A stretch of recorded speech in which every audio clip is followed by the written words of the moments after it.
So Greg Kading, thank you for coming by. My pleasure, Vlad. So how long were you working for the LAPD? I was with the LAPD a little over 22 years. I had 25 years in law enforcement. I had transferred from another agency in Southern California over to LAPD back in the mid-1980s. Okay. And how did you end up getting involved in the whole Tupac case? Well, initially I was assigned to work on the Biggie case because that was an LA-based murder case. Yeah. And so I got recruited in to work a task force looking at resurrecting Biggie's murder investigation, which at that time, it was 2006, so his murder was 9 years old. And by way of investigating Biggie's murder, we got involved in investigating Tupac's murder. Okay. And once you started investigating Tupac's murder, what did you find initially? Well, when we were looking at Tupac's murder, we were really evaluating two theories. The Suge Knight did it theory or the Southside Crips did it theory. Yeah. And as we began to kind of go through a process of elimination, we were able to pretty quickly dismiss the Suge Knight aspect, the Suge Knight theory behind Tupac's murder. Right. And that really had us focusing in on the Southside Crips. Right, because the Suge Knight theory never made any sense to me, because you got a guy that's like 3 times the size of Tupac.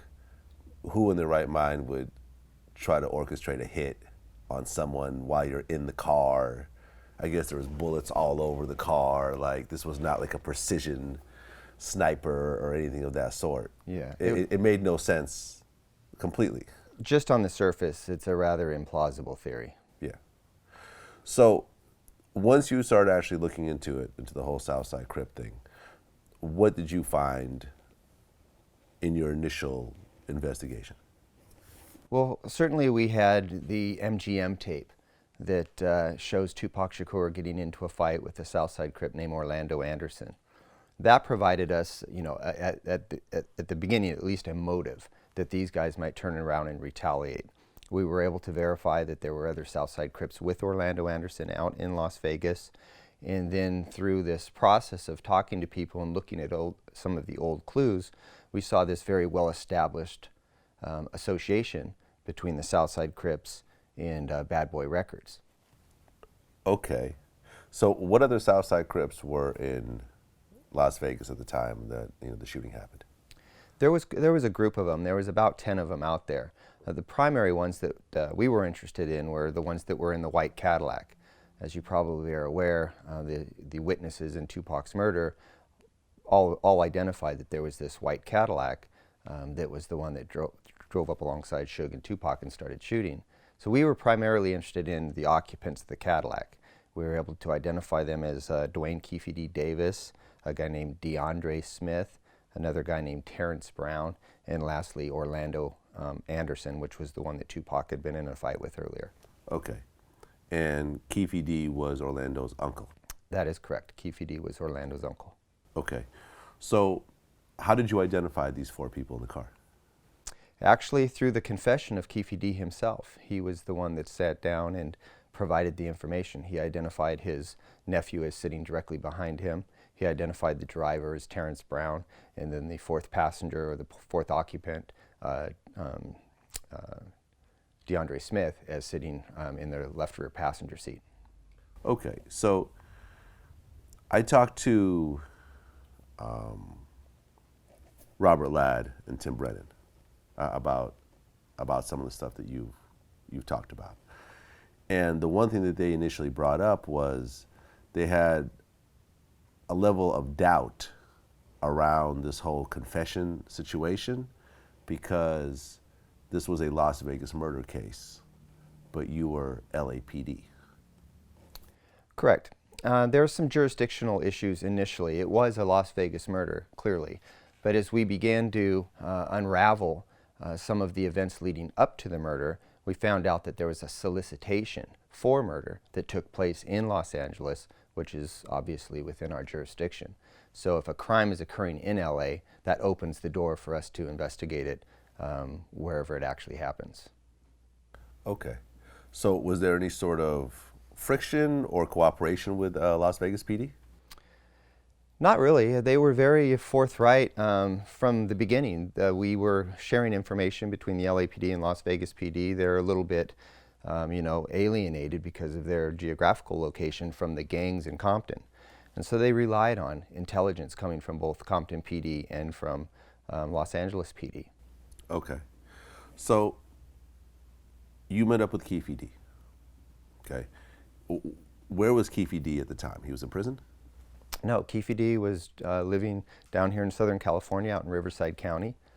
When we initially met up with him, we just went to his house and met him on his own property, informed him of some of the charges that we'd built up against him during a long drug investigation. And what were the charges? Distribution of PCP, distribution of large amounts of cocaine, and wiretap investigations, which are these electronic crimes. Okay. Oh, what kind of wiretap crimes were you? Using a public utility in order to commit a crime. Okay. So there's a lot of little technical, okay, white-collar type of crimes. I see what you're saying. So you guys just basically showed up at Keefe D's house? That's correct. Okay. Was it you and another officer? It was. It was me and my partner, Darren Dupree. Okay. So you just knocked on his door unannounced? That's correct. We actually, the garage door was open. He came outside and we encountered him initially right in his driveway. What was the sort of initial reaction when two cops suddenly show up at your door like that? I can't speak for him. I mean, Keefe D, comes from a long history of criminal activity and police encounters, so it wasn't his first rodeo. But I'm sure he was quite curious as to why we were there. Okay. So when you initially started talking to him, how did you sort of present the information to him? We sat down in his garage and we explained to him that we had been conducting a long-term covert operation, looking at him and others, members of his family even, in a big drug trafficking ring. And once he realized we knew what we were talking about, we were dropping names and talking about events that we witnessed, then he knew that there were some serious problems. Now, why did you go to his house as opposed to bring him in? We had, that was our kind of strategic approach, was, we knew that we needed him to talk. And so we wanted to be as cordial initially as we could. We wanted to give him the opportunity to evaluate what we're telling him and then make a decision whether or not he wanted to cooperate. So immediately we advised him, get yourself an attorney and meet us down at the U.S. Attorney's office and let's talk this out. Okay. So he went and got an attorney? That day, we met that afternoon in the United States Attorney's office. Okay, so that's pretty quick. Immediately. Okay. So when you met up with him, was he, well, when you initially gave him all that information about all the surveillance he did and everything, was he pretty shooken up, or? You could kind of see the wheels turning in his head. I think, he's a sophisticated, smart guy as far as street crimes go. So, he knew that we weren't bullshitting, and he had his back up against the wall. So, I think for him it was just one of these, aha moments. So he went and met with you at the U.S. Attorney's office. And was there a deal that you offered him at that point? It's not a deal, it's an agreement. It's known as a proffer agreement. And he's given the opportunity through a agreement between his attorney and the United States Attorney to evaluate whether or not it's in his best interest to cooperate. And so that was the arrangement, that he would sit down and tell us everything we wanted to know about anything we asked, and that he had to be entirely truthful, or else he would be charged, not only for the drug crimes, but for potentially his own confession. Okay. So he sat down with you and started confessing? That's correct. How long did he talk for? Well, we had multiple interviews. It wasn't just one time. We sat down and spoke a variety of times on a variety of different topics. But specifically the Tupac and Biggie cases were the ones that we were the most interested in. So we spoke for hours over a long period of time. Keefe, today what we're going to do, we're just going to go over with a fine-tooth comb the Las Vegas incident. We're going to draft up our report as regarding that specific thing. and then we're going to cover a few other things that we do have to emphasize to you that everything in this report has to be right on, because if down the road it's determined that some of these details are incorrect, then everything's off the table. So everything in this report cannot be like that report. Hey, I want to say this though too. I feel like I said that day, don't bullshit me, and I won't bullshit y'all. You know what I'm saying? Okay, Lane starts blasting. You say Suge looks over, he sees you. He looks right at you. Yeah, he look at me. Okay. Why are you looking right at me? Fucking known each other since we were 7, 8 years old. When he looks over at you, and then, you know, Tupac's busy getting shot. Evidently, the story is Tupac's trying to either get out of In the the line. back seat or something. Yeah, what do you see happening inside of their Jumping car? in. I seen a bullet going Suge head. I thought he was dead. So Orlando shot across Dre? He leaned over on the window. We rolled down the window, popped. Who was it? They would drove on my side. I would have popped them. You know what I'm saying? But they was on the other side. Right. The group had gone out to Las Vegas without any intent whatsoever to have any problems. They did not go out there with any specific motivation to hunt down Tupac or to have any encounters with Suge Knight. But just by the nature of the rivalry that was taking place between them, they began to have encounters. There was an encounter between the Southside Crips and Suge Knight and his entourage in the arena prior to the event where Orlando Anderson and Tupac Shakur get into a fight. In Vegas, there was an encounter? Correct. Prior to the videotape that we see of Tupac and Orlando Anderson getting into an altercation. Okay, I didn't know about this part. This is the first time hearing about this. So what actually happened before the videotaped altercation? Well, inside the arena, there was just a brief encounter. Now, these Crips and Bloods from these sets, they know each other. They've encountered each other before during other confrontations. And so they recognize each other. And there's a little bit of a push and shove match. Nothing serious, but a statement is made from Suge Knight that he's untouchable. And the Crip replies, well, you can be touched. And this was set a little bit of a adversarial type of setting or environment right off the bat, as soon as they saw each other. Okay. So then what happened after the fight? After the fight, Tupac Shakur and several members of the Mob Piru, Suge's entourage, and members of Death Row, they're all kind of milling around. I don't know if you've been to the MGM, but after a fight, it's just, it's pandemonium. There's just people everywhere. And because there was already this encounter, Trayvon Lane, who had had a prior confrontation with Orlando Anderson, recognized Orlando from a prior fight between the two of them, and tells Tupac, hey, be on guard, there's one of our enemies. Tupac takes it upon himself to go over and initiate a altercation with Orlando. The rest of the Mob Piru run over and jump in as kind of a gangbang, and that's what happened at the MGM. Okay. What happened after that altercation with Orlando? After the altercation, Orlando kind of licked his wounds and went and found his uncle, Keefe D, who was nearby. Keefe D was with some other Southside Crips and along with some characters from New York, some associates from New York, including a guy named Eric Zip Martin, who was a drug associate of Keefe D's. And they just had a conversation about the fact that Orlando was just attacked by not only Tupac, but from the Death Row entourage, and they planned retaliation. And Zip and his crew offer to assist Keefe D and his crew, and Keefe D says, no, we got this, we can handle it. However, they didn't take any guns out there. They weren't stupid enough to travel across the Nevada and California desert with guns and to Las Vegas. And so Zip, who did have a gun, offered his, and they went out to the parking lot, and he went into his car, got a hold of the Glock 40 caliber gun and handed it to Keefe D, and off they went in search of Tupac and Suge.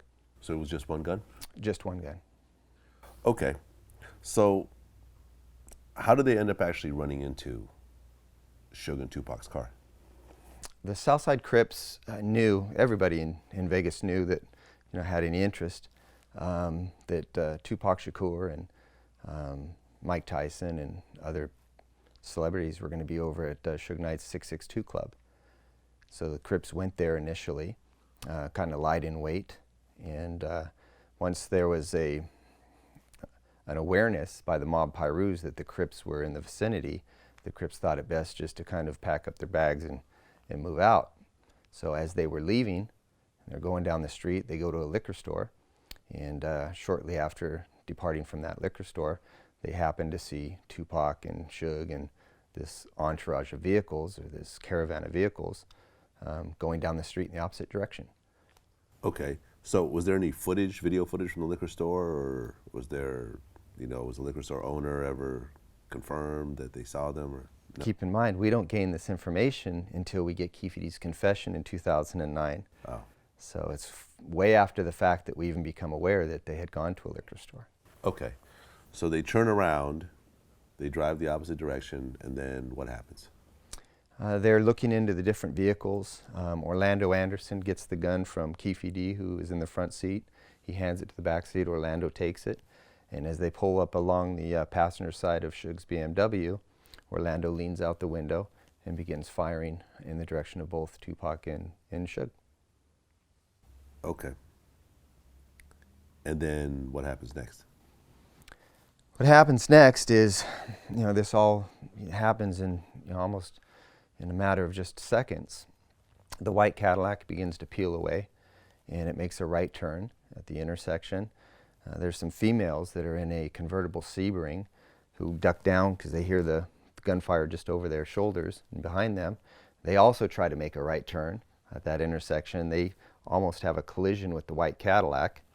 And then another vehicle that was in the entourage with Suge Knight, driven by a guy named Alton McDonald, Buntry, he takes off initially with his passenger Neckbone to chase the white Cadillac, and there's some exchange of gunfire between the white Cadillac and the entourage vehicle. Meanwhile, Suge Knight is trying to, react to this whole thing, get out of that immediate kill zone, and he does a U-turn in order to go the other direction. Okay, so how many shots were fired at Suge's car? According to the reports, there's two. There's two claims. It was either 7 or 9. So depending on whether you want to count shell casings or whether you want to count the number of times the vehicle's hit, there's a variable there. So the vehicle was hit 7 times? Correct. So they basically just unloaded the clip, more or less? No, a 9mm Glock carries more rounds than that. Okay. How many rounds in a 9mm? It depends on whether it was a subcompact or whether full size, but upwards of like 13 rounds. Okay, so half a clip, more or less. Correct. Okay. And the shots are all over the car? Yeah, they are. They go from the back, to the door, right outside of where Tupac's seated, and then also some from the kind of a front direction, like through a windshield. Okay. Tupac was hit how many times? Tupac was hit 4 times, I believe. And Suge was hit? Suge took a wound to the back of his head, and supposedly there's a metal fragment still inside of the base of his skull. It's undetermined whether or not that's a bullet fragment or whether it's a fragment of metal that came from, the shrapnel of metal in the car. Okay. So the white Cadillac takes off. Suge makes a U-turn and tries to get the car out of the area. So someone from the death row entourage started to chase the white Cadillac and shoot at it? Very briefly. Very briefly. How many shots were fired, do you know? Well, we know that the vehicle that was giving chase, the Toyota Supra that was driven by Alton McDonald, it suffered at least one gunshot wound to that vehicle. There was a bullet that went into the door of that car. So we know that Orlando shot at least once behind him and hit Buntry's car. How many shots that neck bone may have shot downrange, we just don't know. We don't have that information. So Orlando's car shot back and hit the car from Suge's entourage. That's correct. Did anyone get hurt or actually get hit, or was it just the car? Just the car. Just the car. And then another parked vehicle was also struck. Okay, so it was multiple shots there, basically. So it was just a full-blown shootout at that point. Right. Okay. How far did Suge get before his car stopped? Approximately 1 mile. From the initial crime scene to the secondary crime scene, it's about a mile. Okay, and what happened after the mile? His car came to rest. Obviously, there's a law enforcement response to all of this. They get there. They begin to, immediately evaluate the situation. Suge's car is damaged, almost to the point where it's disabled, and the cops begin to try to figure out what had just taken place. They are trying to, get the things under control. They don't know if Suge Knight and the rest of the guys in this group are the suspects, are they victims, are they armed, are they not? So, initially there was some apprehension on behalf of Las Vegas PD, not knowing exactly what they were dealing with. Ultimately, they summoned an ambulance who came and took Suge and Tupac to the hospital. Okay. Now, what happened when Las Vegas PD started to question the people in the vicinity? It was a typical gang type of investigation where you just don't get a lot of cooperation. There was, the initial crime scene, remember, is now a mile down the road off of Koval and Flamingo, and most of the witnesses have gone away. People aren't just sitting around waiting to see if the police are going to come, because it's not like they were directly involved. So police began to question people, and you just didn't get a lot of cooperation. Yafu Fula and members of the Outlaws, who were in the vehicle behind Suge, along with Tupac's bodyguard Frank Alexander, they give brief descriptions. White car, multiple occupants, white Cadillac, and a guy with a gun, hanging out the window. But that's about the extent of it. No license plate, no positive IDs, and so that was the type of information Las Vegas was dealing with. Now, what did Suge say? Suge didn't initially cooperate. It took quite an effort to get him to come into the station. He was at the hospital that night. He did not cooperate at the hospital when the cops went over there to interview him. Ultimately, after repeated requests to come to the station, he showed up with his attorney, but he was very evasive, didn't provide any valuable information, and just basically says, didn't know what happened.